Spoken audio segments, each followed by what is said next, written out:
Sendang Banyu Ireng. Agustus 2009, lulus dari universitas ternama di Jogja merupakan mimpi yang menjadi kenyataan. Walaupun aku lulus hanya dengan nilai seadanya, aku benar-benar semangat untuk memulai dunia baru, melupakan tugas-tugas semasa kuliah, dan mulai bekerja. Sebenarnya Pak D sudah mengajakku untuk membantunya bekerja di sebuah pabrik gula. Namun kupikir tidak ada salahnya sedikit refreshing sebelum mulai bekerja.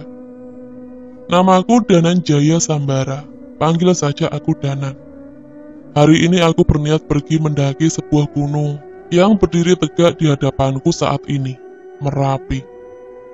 Rama dan Yanto, kedua temanku itu memang maniak mendaki. Selama masa kuliah mereka sudah mendaki lebih dari 10 gunung di Indonesia. Mulai dari yang terpendek seperti Gunung Andong hingga ke puncak Mahameru. Tapi khusus kali ini, kami memilih Merapi sebagai ucapan terima kasih karena indahnya pemandangan gunung ini selalu menemani di masa-masa perjuangan kami. Santai menikmati pemandangan di sekitar sini. Danan, kamu kan katanya bisa lihat lelembut, gak takut naik gunung begini? Katanya di gunung banyak. Tanya Rama dengan nada iseng. Alah Ram, makhluk halus itu di mana-mana ada. Kalau udah biasa ya kayak ngelihat orang asing aja. Jawabku. Udah mau maghrib, jangan ngomongin yang enggak-enggak. Ucap Yanto dari belakang. 1 jam perjalanan mengantarkan kami ke pos 1. Selok Kopo ngisor. Untung saja langit belum gelap sehingga kami bisa melihat pemandangan beberapa gunung dari sini. Setelah sedikit mengambil nafas, minum, kami melanjutkan perjalanan lagi. Berharap sebelum tengah malam kami sudah bisa sampai di pasar Bubrah dan bermalam di sana sebelum menuju puncak. Tak terasa langit mulai gelap, kami mengenakan perlengkapan untuk menerangi jalan yang kami tempuh. Aku melihat sekeliling, nampaknya ada beberapa makhluk yang mengawasi kami. Danan, diam aja. Gak usah cerita kamu lihat apa, ucap Rama memperingatkanku. Tak berapa lama hujan mulai menurun deras. Jarak pandang menjadi sangat terbatas. Namun kami terus berjalan mengikuti jalur yang sudah terbentuk. Semua berjalan biasa saja, hingga jalan yang kami lalui berujung ke jalan setapak di pinggir jurang. Yanto, emang dulu ada jalur begini? Tanya Rama pada Yanto yang pernah mendaki Merapi bersamanya. Enggak, aku ndak ingat. Coba balik wes, jawab Yanto. Kami berbalik ke belakang, mencoba kembali ke jalur semula. Namun jalur yang kami lalui menghilang. Yang ada hanya jalan yang berujung pada jurang. Kok bisa begini? Danan, tadi kamu lihat kan jalannya? Ucap Rama padaku. Aku mengangguk dan melihat sekeliling dan merasa curiga dengan apa yang terjadi. Kita dikerjain, ucapku pada mereka. Terlihat makhluk jadi-jadian berbentuk seperti kera, berukuran seperti manusia, dengan badan yang kurus, mengawasi kami dari belakang Rama. Aku membacakan beberapa doa dan mantra pelindung, berharap bisa menghilangkan kami bertiga dari pengaruh gaib ini. Jalan yang kami lalui terlihat kembali, dan jalur yang kami lihat sebelumnya berubah jurang yang dalam. Namun sepertinya yang kulakukan memancing perhatian makhluk-makhluk lain. Sepanjang jalan yang kami lalui dipenuhi oleh makhluk halus penunggu gunung ini. Lari Danan, kita balik ke bawah, teriak Rama. Secepat mungkin kami berlari meninggalkan jurang itu. Namun kondisi tanah yang terlalu licin menguburkan pijakanku dan menjatuhkanku ke sebuah jurang yang dalam. Danan! Danan!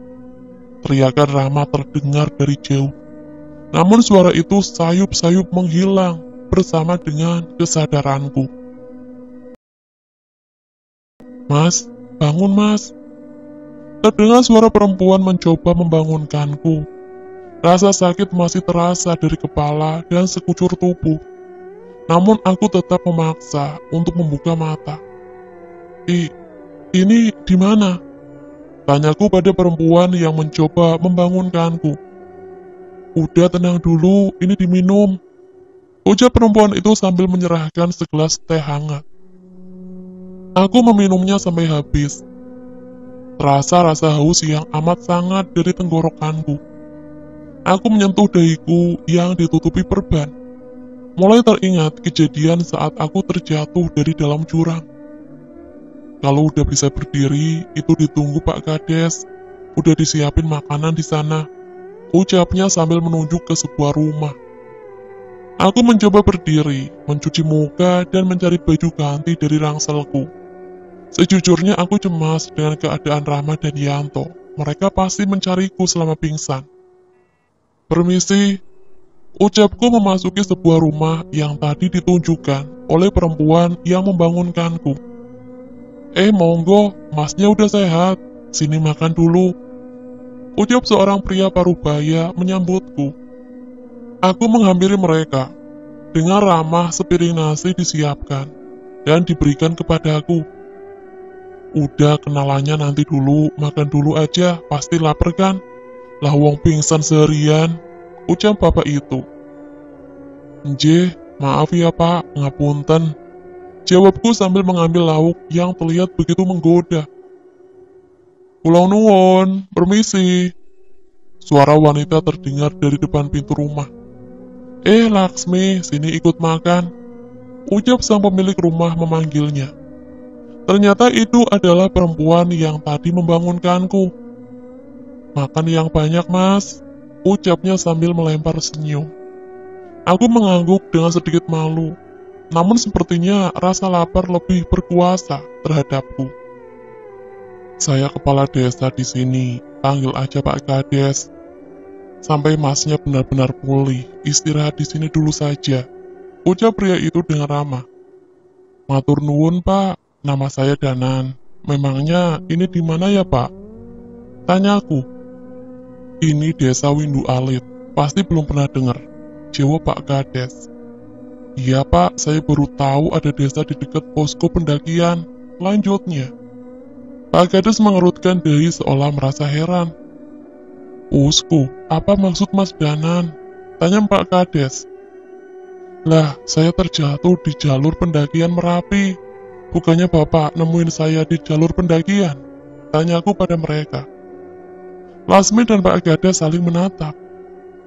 Desa ini jauh dari posko pendakian manapun mas, apalagi sama kota. Kendaraan aja nggak bisa masuk ke sini. Tadi kami nemuin masnya di hutan perbatasan desa. Jelas Laksmi. Aku merasa heran dengan apa yang mereka katakan. Segera saja ku ceritakan apa yang terjadi. Mereka terlihat heran, karena jarak dari posko ke desa itu berpuluh-puluh kilo jauhnya. Ya sudah, Mas Danan tinggal di sini dulu saja, sampai pulih. Kalau sudah sehat, nanti kami antar, ucap Pak Kades. Desa yang sungguh damai. Terlihat warga-warga yang sangat ramah satu sama lain. Hawa yang sejuk dan pemandangan indah Gunung Merapi selalu setia menemani pagi setiap warga di desa ini. Hanya saja di sini masih serba tradisional, penerangan menggunakan lampu minyak, dan bentuk rumah-rumah yang masih dari kayu merupakan pemandangan yang tidak biasa untukku. Pagi Mas Danan, ucap Laksmi memecah lamunanku di pagi hari. Pagi Mbak Laksmi.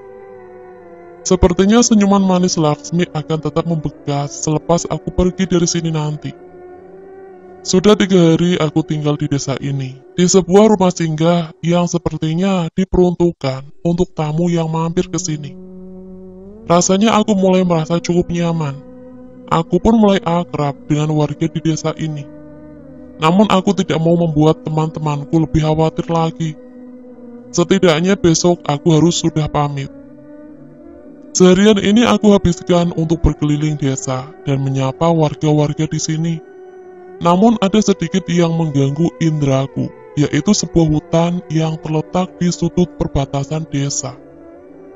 Hari mulai malam, desa sudah mulai sepi oleh warga. Aku tetap menikmati suasana ini dari teras rumah, sampai akhirnya aku memutuskan untuk beristirahat. Belum sempat tertidur, suara ketukan berkali-kali di pintu rumah Pak Kades. Aku keluar mencari tahu apa yang terjadi. Terlihat perbincangan singkat antara warga dan Pak Kades. Ya sudah, coba panggil Pak Sardi juga. Nanti saya menyusul. Aku keluar menghampiri Pak Kades, penasaran dengan apa yang terjadi. Pak, ada apa toh Pak? Tanyaku pada Pak Kades. Katanya ada anak kecil hilang, seperti ditarik sesuatu ke dalam hutan. Ucapnya.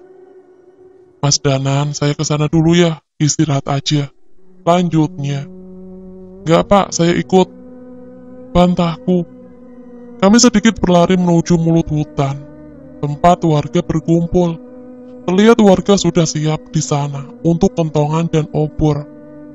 Aku menerobos ke kerumunan dan melihat di dalam hutan. Belum sampai masuk ke dalam, terlihat dari mataku. Dua makhluk halus penjaga dengan kaki sepanjang hampir manusia dewasa menunggu di tengah gelapnya hutan itu. Warga desa sepertinya tidak sadar dengan keberadaan makhluk itu. Kita bagi. Sebagian masuk ke hutan dan sisanya menjaga di desa. Ucap Pak Kades kepada warga. Aku berpikir sangat berbahaya apabila warga masuk ke hutan. Bisa jadi anak yang diculik tadi hanya umpan untuk mencari tumbal lainnya. Pak, jangan dulu bahaya. Ucapku pada Pak Kades. Kenapa Mas Danan? Keburu anak itu kenapa-napa? Ujar Pak Kades. Jangan Pak, bahaya, bisa-bisa warga lain juga jadi korban. Jelasku. Pak Kades tetap bersikuku untuk masuk, namun aku tetap menghalanginya. Kalau begitu kita harus bagaimana Mas Danan? Tanyanya dengan menahan emosi. Aku menoleh ke arah hutan, mencoba mengamati apa saja yang ada di sana. Biar saya yang mencari ke dalam. Jawabku. Enggak mungkin kita biarkan Mas Danan sendirian ke sana. Tentang Pak Kades yang terlihat tidak setuju. Enggak sendirian, saya akan ikut ke dalam. Terdengar suara dari seorang pria parubaya yang baru datang. Pak Sardi, benar mau masuk ke sana? Tanya Pak Kades. Ternyata beliau adalah Pak Sardi. Seseorang yang diminta tolong dipanggilkan oleh Pak Kades. Jangan Pak, berbahaya. Kalau memaksa masuk lebih baik pagi hari. Biar saya mencari dulu tahu kondisi di dalam. Ucapku pada orang tua itu. Pak Sardi tidak menghiraukan ucapanku. Berjalan maju ke mulut hutan dan membacakan doa-doa yang cukup panjang.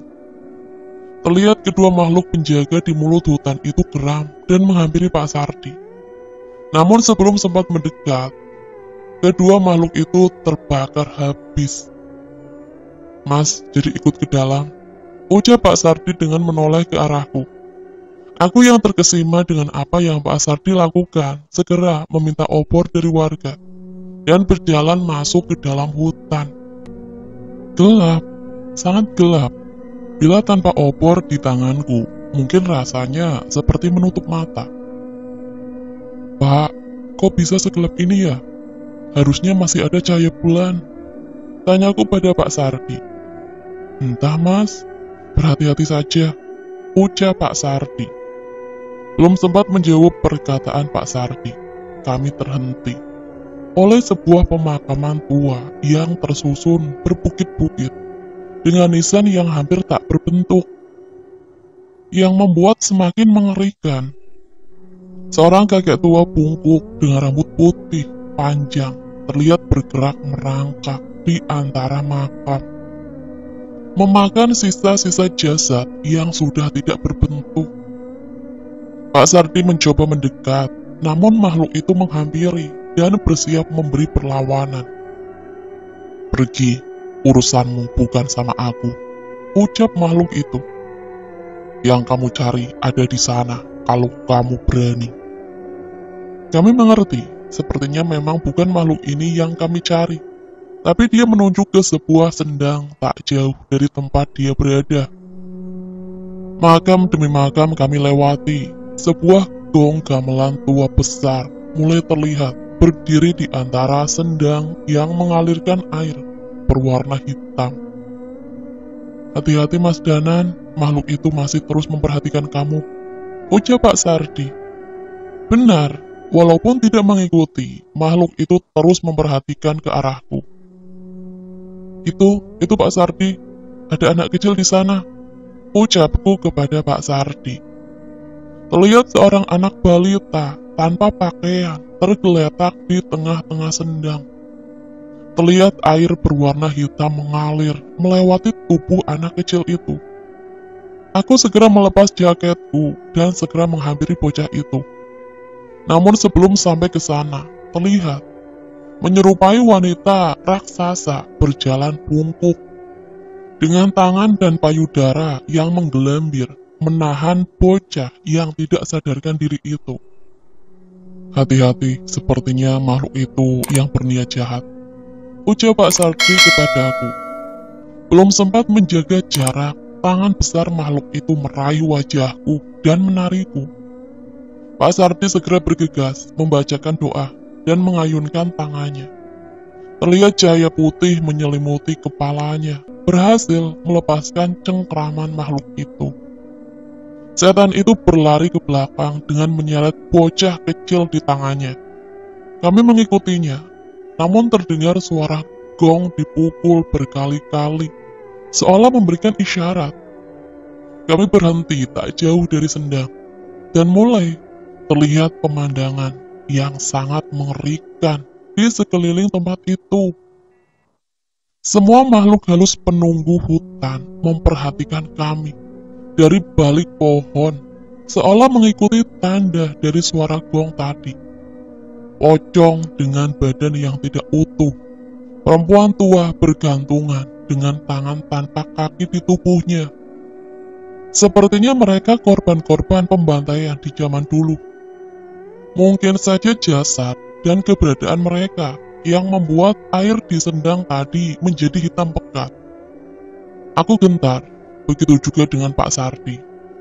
Dendam makhluk-makhluk itu terlalu kuat. "Ini yang aku takutkan, Pak. Anak itu hanya pancingan, agar banyak warga masuk ke sini, menjadi tumbal mereka," ucapku dengan gemetar.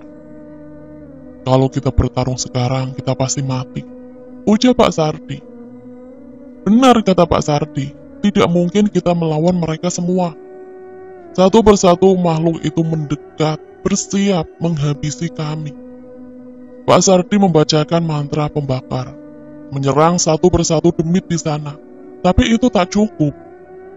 Aku membacakan ajian pelindung dan berlari menerjang bocah kecil yang dibawa setan wanita itu.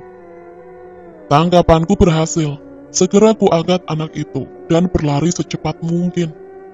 Namun tidak lama, pukulan besar menghantamku dari belakang. Aku terjatuh. Pak Sardi menghampiriku dan mencoba melindungi dengan doa-doa yang dia baca. Namun ilmu Pak Sardi pun tak cukup kuat. Tangan-tangan makhluk buas mulai merobek tubuh kami. Rasa sakit menjalar di seluruh tubuhku. Terlihat setan wanita mengambil batu besar, bersiap menghantamkan ke arahku. Sakit, sangat sakit. Aku menutup mata, seolah pasrah dengan apa yang terjadi. Kupikir inilah akhirnya. Tapi tiba-tiba mendadak, semua serangan itu berhenti. Pak Sardi dengan tubuh yang penuh luka mencoba berdiri dan melihat apa yang sedang terjadi. Kakek tua bungkuk berambut putih di pemakaman tadi menghampiri kami. Demit-demit yang menyerang kami mundur perlahan, seolah ketakutan. "Bocah kurang ajar, siapa namamu?" tanya kakek tua itu padaku. Danan Jaya Sambara," jawabku dengan lemah. Sambara, orang-orang bodoh yang tidak sayang dengan hidupnya. Aku tidak mengerti dengan apa yang ia bicarakan. "Ulang, setan-setan itu biar menjadi urusanku," perintahnya kepadaku. Tapi, Mbah, ini siapa?" tanyaku penasaran. "Tidak usah banyak bicara, jaga saja keris raga sukma yang kamu pegang," ucap kakek tua. Pak Sardi terheran dengan apa yang terjadi. Namun ia segera membantuku berdiri dan meninggalkan hutan ini. Keris Rogo Sukmo, bagaimana kakek itu tahu tentang keris yang tersimpan di sukmaku? Sekilas aku menoleh, terlihat kakek tua itu tertawa seperti orang gila, melompat dari pohon ke pohon, membasmi setan-setan itu dengan brutal. Matahari mulai terlihat, hanya sebagian warga desa yang masih menunggu di mulut hutan. Warga terlihat lega setelah mengetahui kami dan anak yang diculik selamat dari hutan. Tidak banyak yang kami ceritakan ke warga tentang apa yang terjadi di dalam hutan. Bapak nggak apa-apa?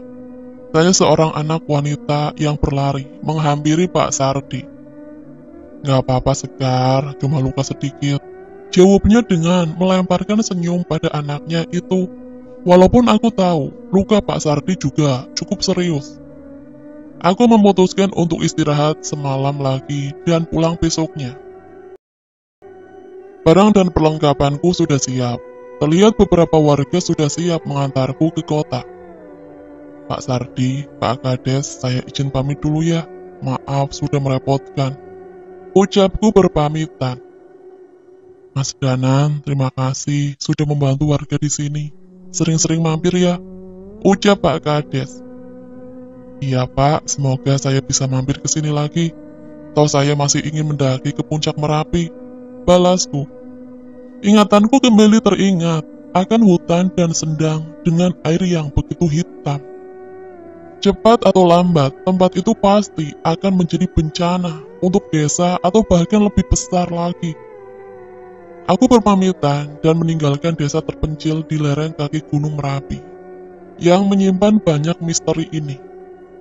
Desa Windu Alit.